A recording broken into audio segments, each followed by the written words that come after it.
All right, let's go ahead and get started. So I wanted to go back to this map that's in the little book of limits and continuity. So we've actually done quite a lot of this map now. So I think at the time that I showed it to you, maybe we were still here. But we've now done limits, and it's a little bit hard to read what's going on in this derivatives mountain, but we did derivatives and the product rule and the chain rule and all these other little lakes we also visited. So this was graph sketching, implicit differentiation, related rates, and linear approximation. So now what we're going to do is go over here and look at integrals and summit this other mountain, which won't take nearly as much time. And then later in probably later this week, we'll see sort of like how all of these ideas come together in the fundamental theorem of calculus. We'll get to the castle very soon. So let me get rid of this. So with that, we are going to be shifting away from derivatives and moving towards integrals. So with derivatives, sort of our motivation and how we defined the derivative was to find the slope of a function.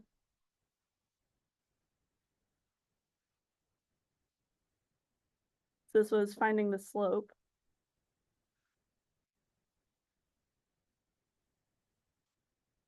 of a graph. And now when we're looking at integrals, this is going to be all about finding the area underneath the curve.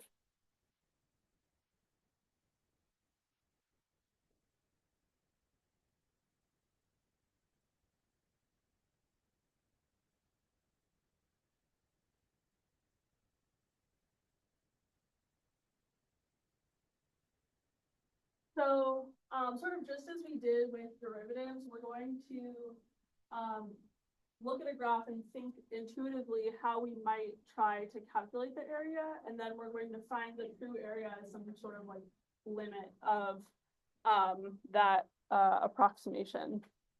So here's our problem. I'll draw a picture.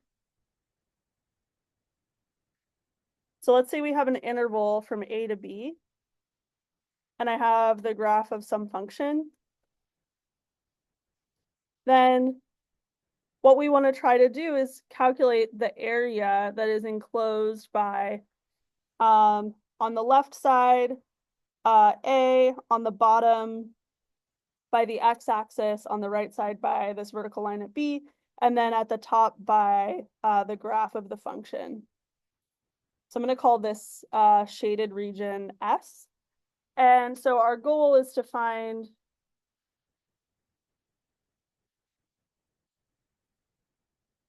the area of the shaded region.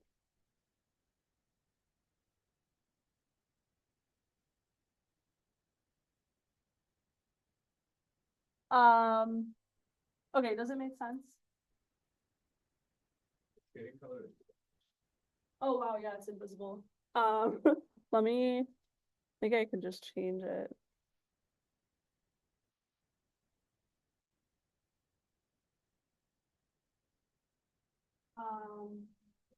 Okay, good. So I wanted to share a real life application of this with you guys. So I got an email from plastic surgeons at the medical center, and they were working on the following problem. So they want to quantify different reasons why there might be asymmetry in breasts. And of course, there's been a ton of research on soft tissue differences between the right and the left.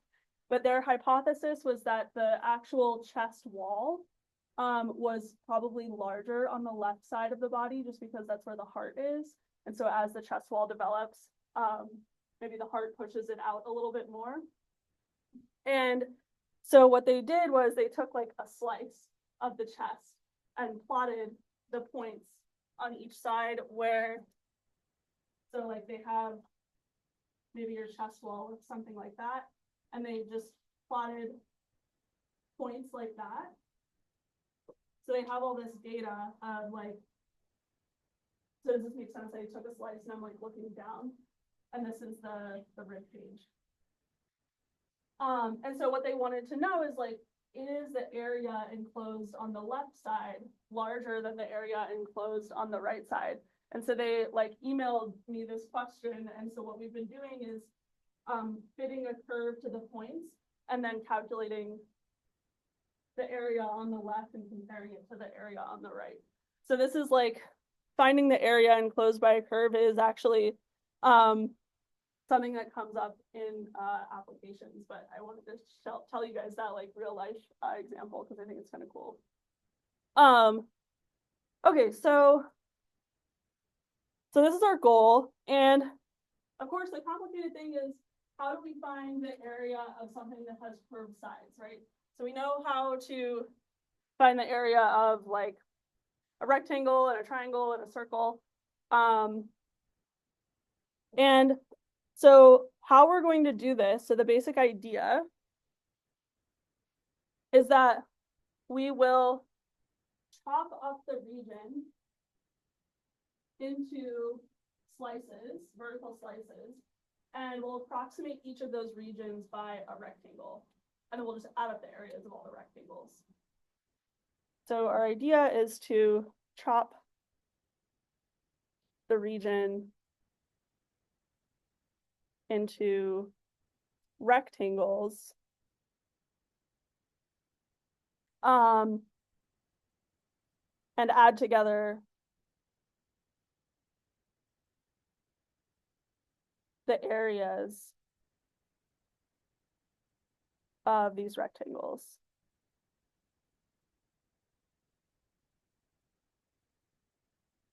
Okay, so how this might look. So if we chop this guy up into, I'll do 5 slices. Then we have these 5 regions that we've chopped up S into, and then we have to pick what the height of each rectangle will be. So one choice you could make is to just take the right side to be the height of each of the rectangles.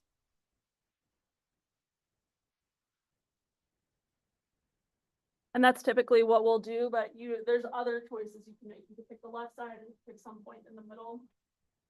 And it will turn out that it doesn't, in the end, it won't matter. So I'll explain that later. But does the idea make sense? So then, if we take more and more rectangles, that should give a better approximation. So if we take more rectangles,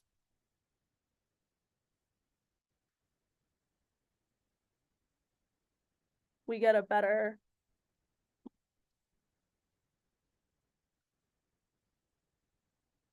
approximation.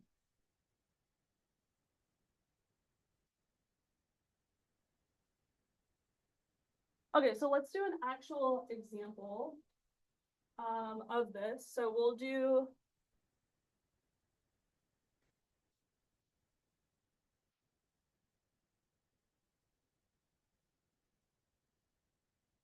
we'll estimate the area under the curve defined by y equals x squared. Oops. For x between 0 and 1.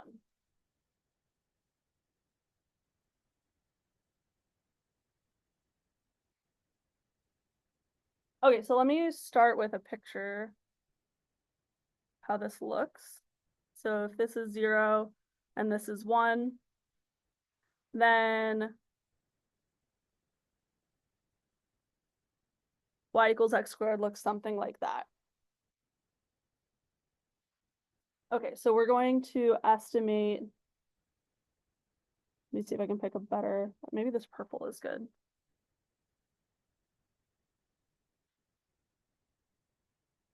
Okay, so we're gonna estimate the area of this shaded region. And how we'll do it is I'm gonna cut it into 4 strips.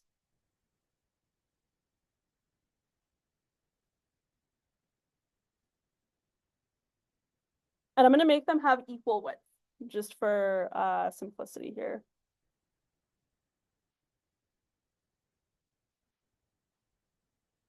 Okay, so we'll have one here.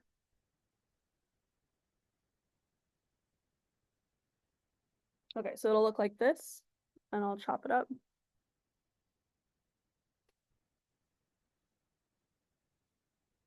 And then again, I'm just gonna take the height of each of my rectangles to be the right endpoint of each of my so what will the height of this far right rectangle be? I'll take it to be the height of the function at the right endpoint of this interval. So okay, so let's write down the base and the height of each of the 4 rectangles, because that's what we'll need to calculate the area of each rectangle. So we have 4 rectangles.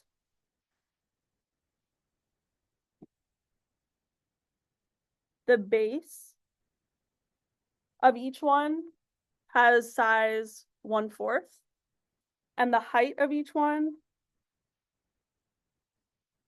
this is just going to be plugging in the right endpoint into this function. So I'll just write it like this. So I'll put in the right endpoint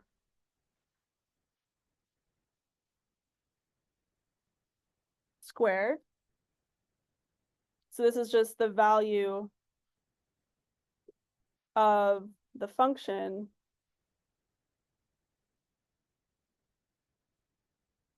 f of x equals x squared at the right endpoint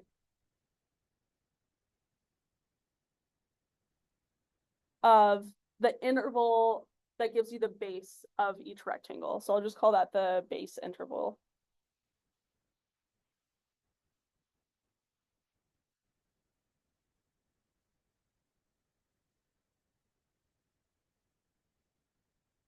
Okay, is it making sense?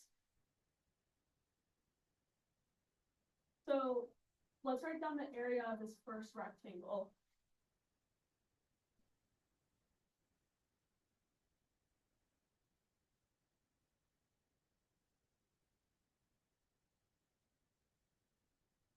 Maybe I'll make the picture a little bit more complete. So here's the heights of my rectangles.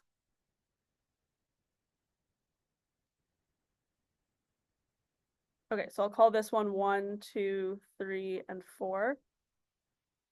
Okay, so what is the area of rectangle 1?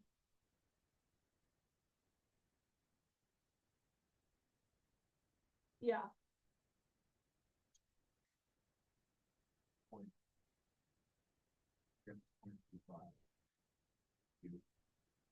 Yeah, so this will be, yeah, exactly. So we're getting, I'll just write it in terms of like base times height. So here's the base has width 1/4, and then the height, we're gonna plug in this 1/4 into the function x squared. So we get 1/4 squared.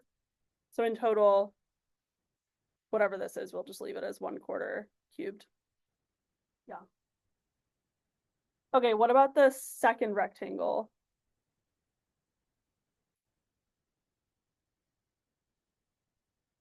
So this one, again, the base is 1/4.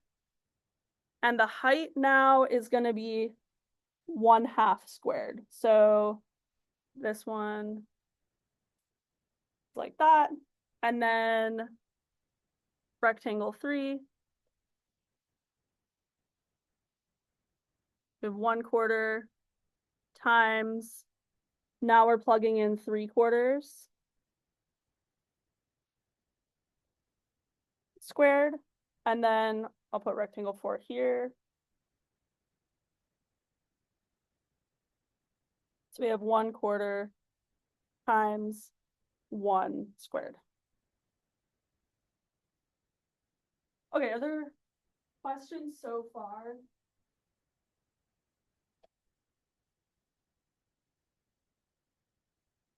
Okay, so now what I'm gonna do is I'm gonna add up these 4 areas to get an estimate for the total area. So we'll add these together.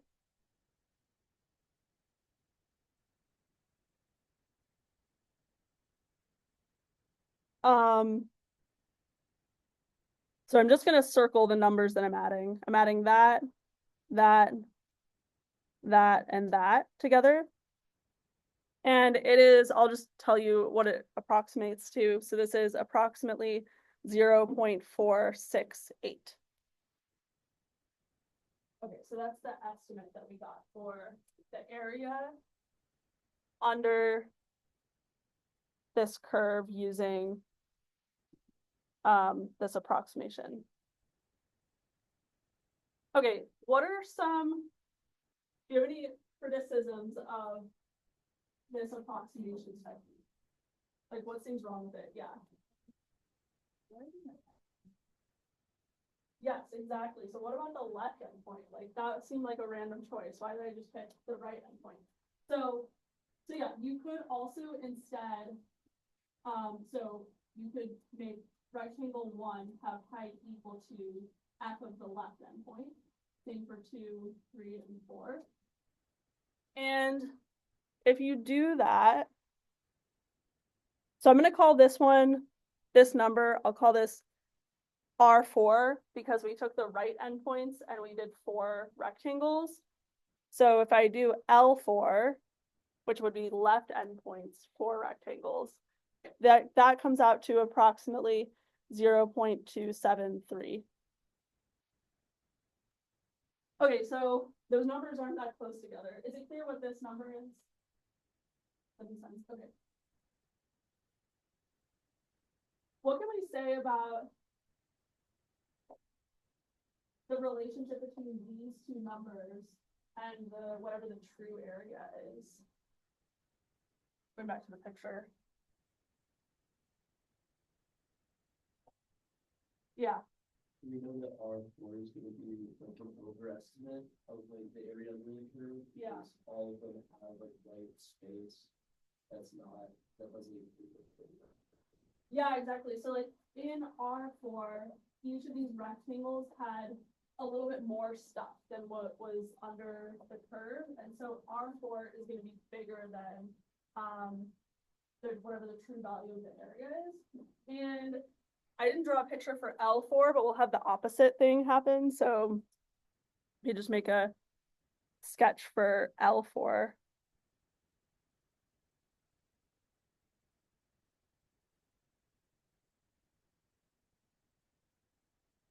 Okay, so if each of my rectangles has height equal to the left endpoint, that's going to look like this.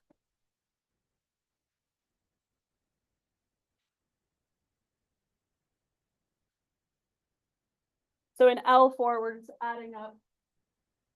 Well, that rectangle has area 0, so it'll just be whatever is in these 3 rectangles. And that will be a lower bound for what the true area is, because here there was a lot of stuff that was left out of the rectangles, right? So we know like whatever the true area is, it lies somewhere between those 2 numbers. So we can see so the true, I'll let A be the area. So we can see that L4 is less than or equal to A, and that's less than or equal to R4.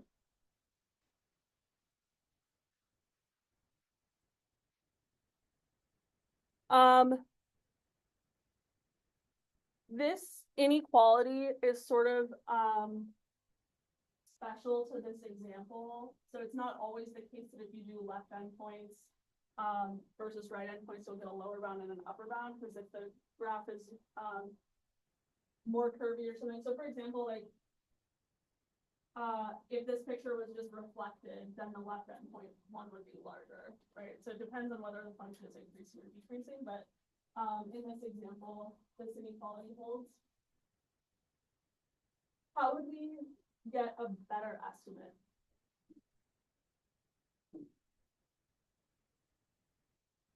Yeah. Yeah, so we could do more rectangles and get a better. So if we do more rectangles, we can get a better estimate.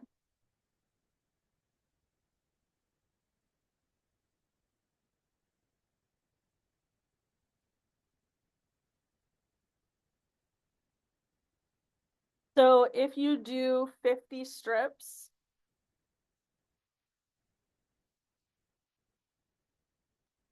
you'll find that L50 is equal to 0.323 and R50 is equal to 0.343.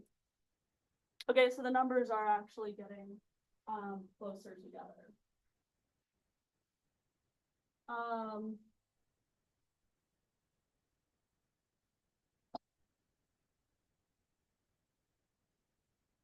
Maybe, okay, let me show you a picture.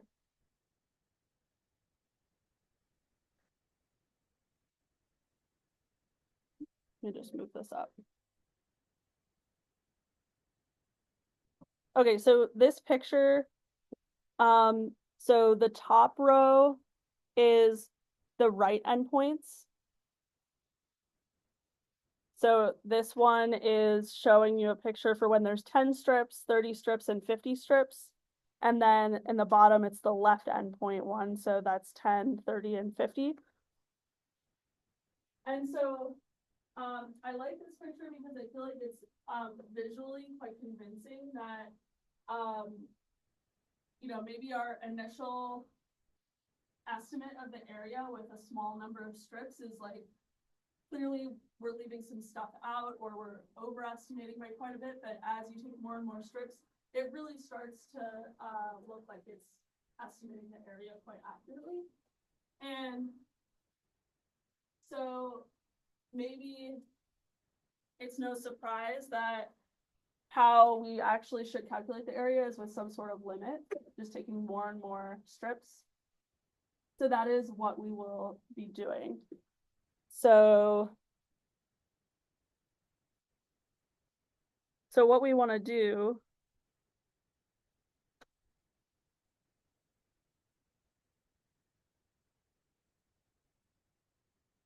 we want to take the limit as n approaches infinity of r sub n. So whatever that right estimate is with n rectangles, we want to take the limit as we take more and more rectangles.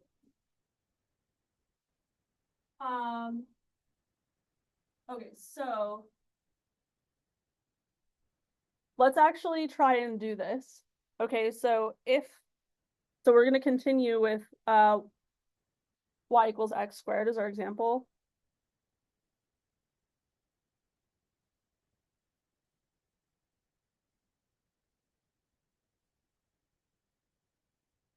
Okay, so let's say I cut it into n rectangles. So let's cut into n rectangles.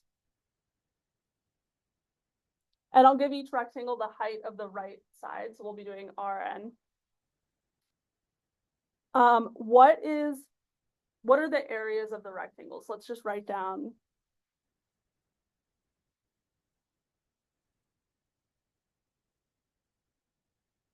the areas of the rectangles.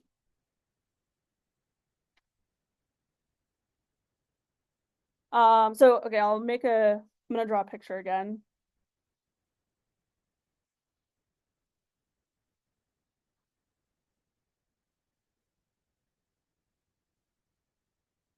Okay, so if I cut it into n strips, what is the width of each strip?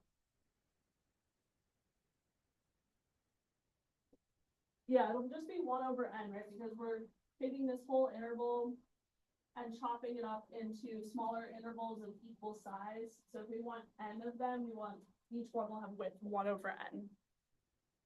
So we'll have here 1/n, 2/n, 3/n, and then this will just continue until we get to 1, which is n/n. Okay, does that make sense? Okay, so then what is the area of the first rectangle? So that one will have 1/n as its right endpoint, and it'll look something like that.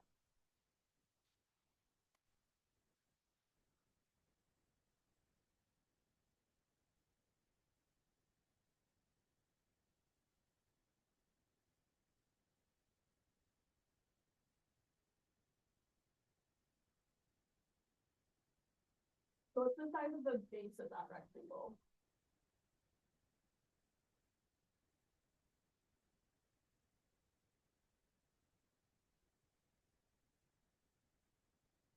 Yeah, so the base of all of the rectangles will be 1/n. So this will be 1/n times, and then what is the height of that rectangle?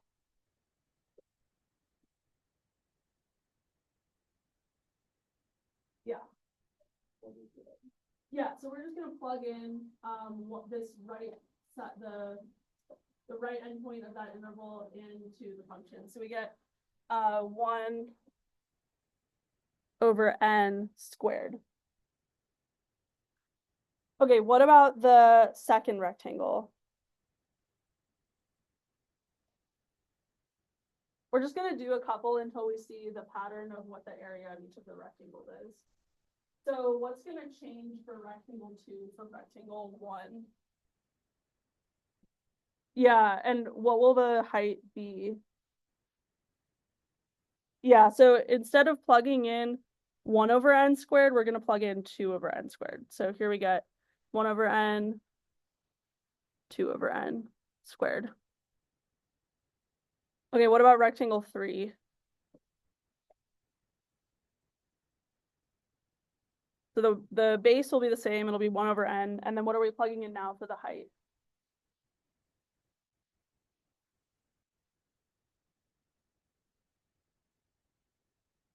So it'll just be 3/n, right? Because now, so here was rectangle 2 with height 2/n squared, and this will be 3/n squared. Okay, so okay, so is it clear what the pattern is? So for the kth rectangle,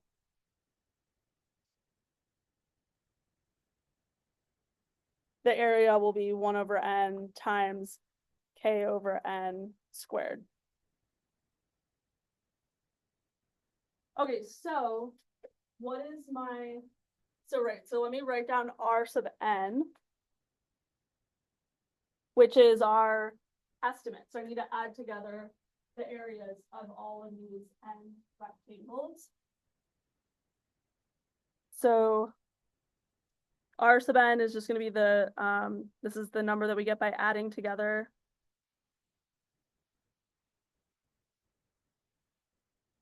the areas of all rectangles.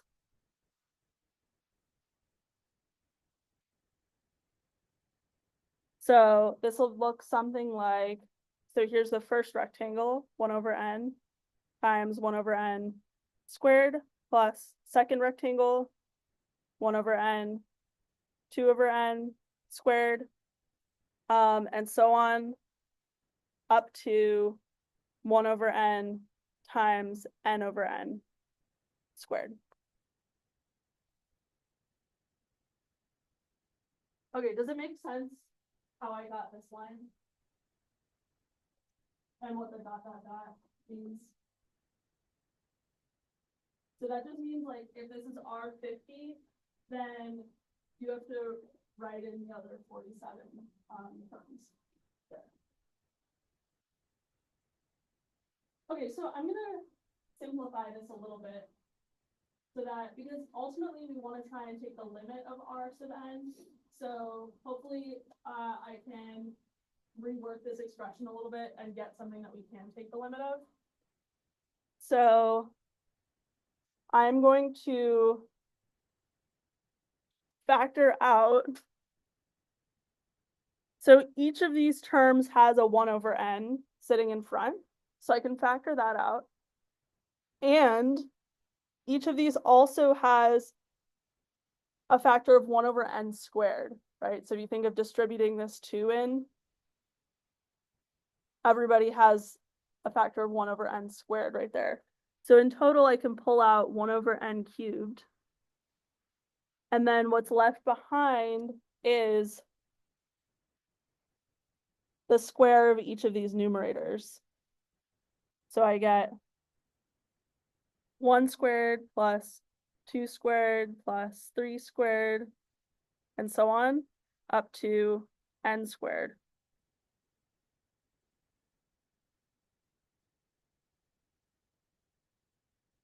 Okay, are we okay with this stuff? Or should I explain more?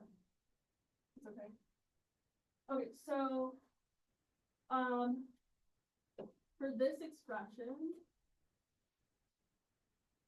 luckily there is actually a formula for that sum. So this is equal to n times n plus 1 times 2n plus 1 divided by 6. Okay, so I think right now, obviously very mysterious where this came from. There are actually 2 proofs in an appendix in Stewart. So if you want, you can go and look to see where that formula comes from. If you go on to take more math classes, you'll learn about something called proof by induction, which is really helpful for proving formulas like this. And so if you're curious, you can have a look in the book, but for now we'll just take this formula and use it without going into more details. So in total, okay, so let me rewrite this out. So we have 1 over n cubed times n plus 1 times 2n plus 1 divided by 6. Okay, so then I can cancel this numerator n with one of the denominator n's, so this will become a 2. So in total, we get n plus 1 times 2n plus 1 divided by 6n squared. Okay, so now all we have to do is take the limit of this as n goes to infinity. So are we, maybe I'll pause and see if there's any questions about how we got to this point. Yeah.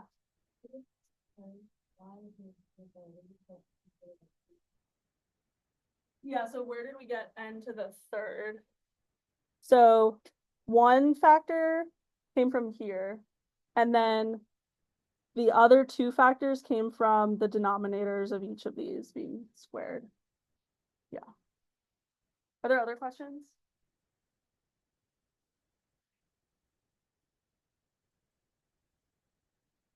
Okay, so just to recap, like Rn is the estimate that we get by chopping the area into n rectangles and then adding those together. So we want to take the limit as n goes to infinity of Rn.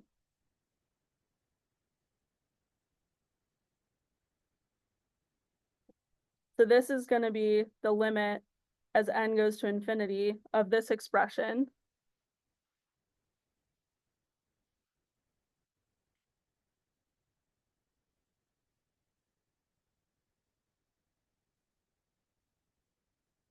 Okay, so the way that I like to do these is multiply out the numerators and then break up the whole expression into a sum of different fractions. So this becomes the limit as n goes to infinity. So, okay, so I have to FOIL. So I get 2n squared plus there'll be 2n from these two terms multiplying, and then another n from those two terms multiplying. So I get 3n plus 1 divided by 6n squared. And then I'll just rewrite this again. So I get the limit as n goes to infinity of, so I'm just gonna break this up into one term from there, one term from there, and one term from here that are all added together. So the left one is 1/3. Maybe I'll write this out. So we get 2n squared over 6n squared plus 3n over 6n squared plus 1 over 6n squared. Okay, and then I'm just going to simplify each of these terms. And this limit is on the whole thing. So we get limit as n goes to infinity. So the left one will be 1/3 plus 1/2 times 1 over n plus 1/6 times 1 over n squared. Okay, are there questions up to this point? So far, I haven't really done anything with the limit. I've just been rewriting the expression. Okay, so we know from our limit rules that first of all, I can break this up into the limit of this one plus the limit of this one plus the limit of this one, right? And then also we have a constant multiple rule, so I can pull out all the constants. So this is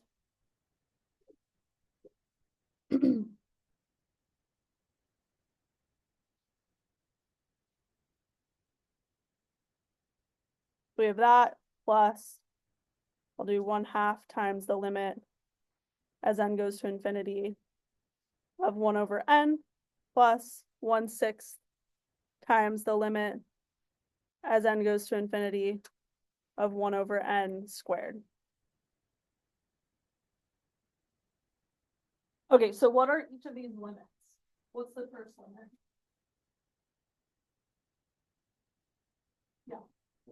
Yeah, that was just 1/3 because there's no n's involved, right? So it's just gonna be, we're taking here, this is like limits of sequences, which we did briefly a long time ago. So this sequence just looks like 1/3, 1/3, 1/3, 1/3, no matter what n you plug in. So that one's 1/3. What about the second limit? What is this one? Yeah. Yeah, this one's 0. And then we're multiplying it by 1/2, which is still 0. So this, I think we did this explicitly, like with collapsing collections. So you can just take that as a fact now, that the limit of this is 0, and use it in other calculations. Okay, then what about this last limit?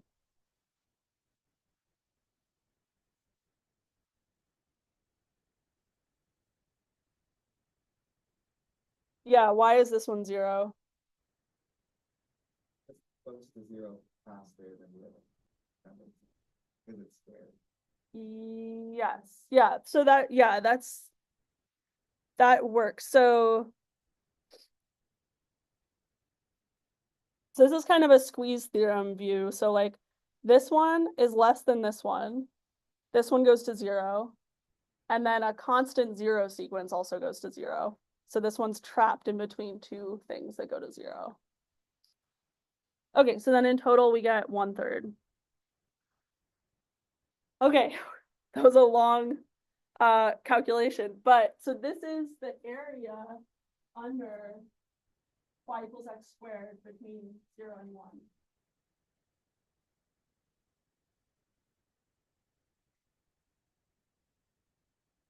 And okay, so we did Rn, right? The right endpoint version. You could also, if you wanted to, check later that the left endpoint gives you the same thing. So it is also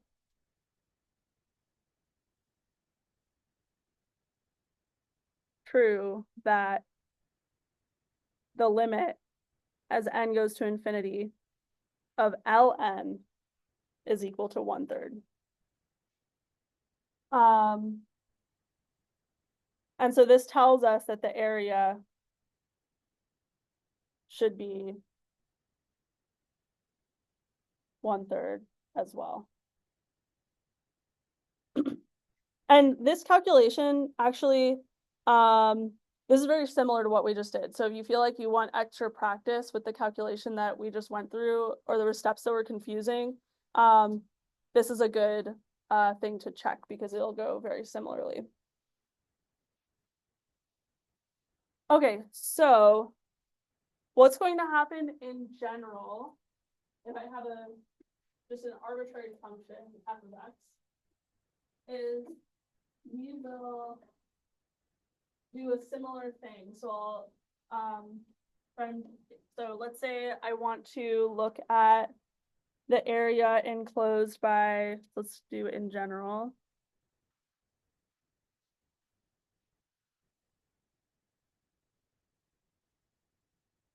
So let's say I have an interval a to b, and I have some function f. And I want to know what is this area here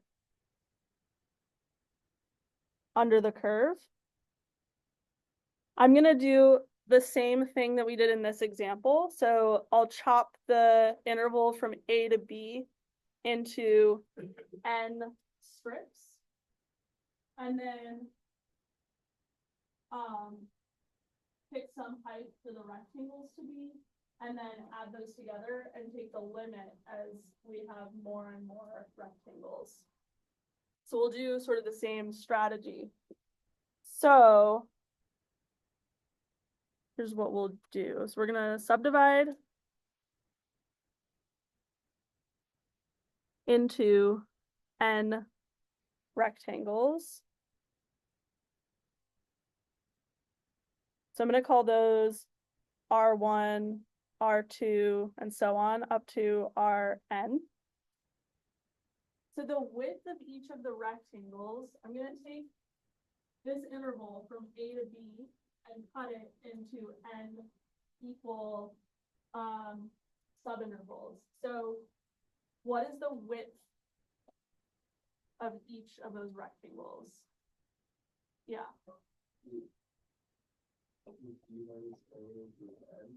Yeah, exactly. So we have, what is the length of this line segment here? So that's going to be b minus a. And then I want to divide it equally into n pieces. So it'll be b minus a over n. So the width of each one is b minus a over n. Does it make sense where b minus a over n came from? Okay. And this number, so this like increment that you have for the x values is usually called delta x, which you can think of as like the change in the x values. So that's just the name for the width of each interval. So let's say that we're chopping it up like this. And I'm going to call each of these endpoints like x1, x2, x3, and so on. Okay, so let's write down what these x's are. So the right endpoint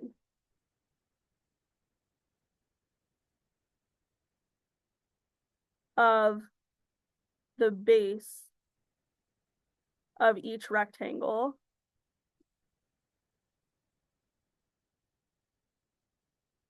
Okay, so I've called these x1, x2, and so on, but we can, using this number, we can say more specifically what it is.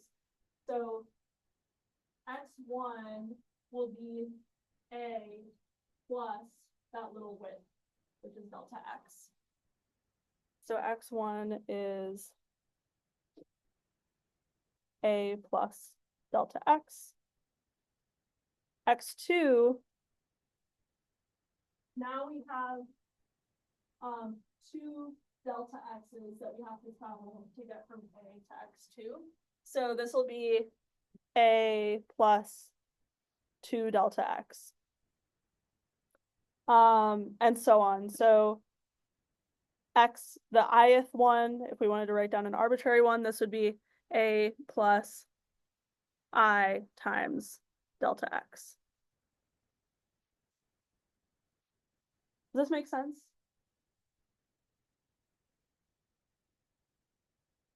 Okay, so, oh, this is one right there. No, okay. Okay, so the area of each rectangle, so I'll say like the ith rectangle,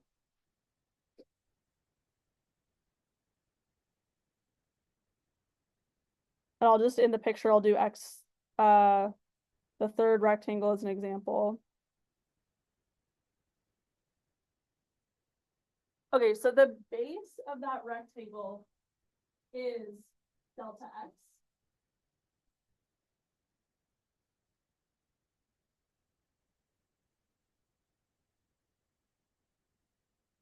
And then the height is f of the right endpoint. So that'll just be f of x sub I. Does this make sense? Okay, so in general, so what is our r sub n? So we get that r sub n is equal to f of x1 times delta x plus f of x2 times delta x, and so on. So up to f of x n, which is equal to b delta x. So that's our general expression for r sub n. And now we're ready for the big definition that we've been building towards. So we're going to write down this definition. So we're actually going to define the area under the curve in terms of this limit that we've been looking at. So the area under this graph, y equals f of x from a to b, is defined to be this limit. This is the limit as n goes to infinity of r sub n, which is the limit as n goes to infinity of f of x1 delta x up to f of xn times delta x.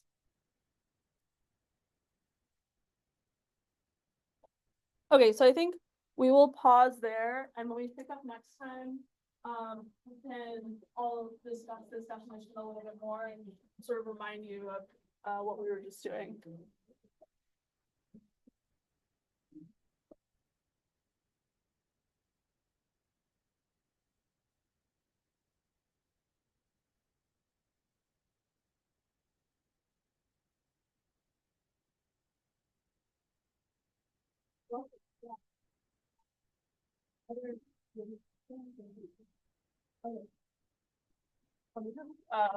I have this recording, so I want to just stop the meeting.